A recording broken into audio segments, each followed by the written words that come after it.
আর কমছে না, এমন সময় ভগবান দেবাদিদেব মহাদেব সরব অবতার ধারণ করে নৃসিংহদেবের সঙ্গে যুদ্ধ করেন এবং নৃসিংহদেবকে পরাভব করেন।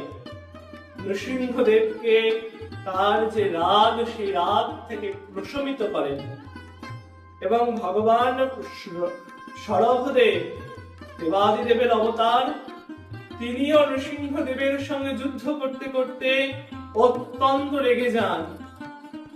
তার সেই রাগকে প্রশমিত করবার জন্য শ্রী শ্রী দেবী মহাভাগবতে বর্ণনা আসে।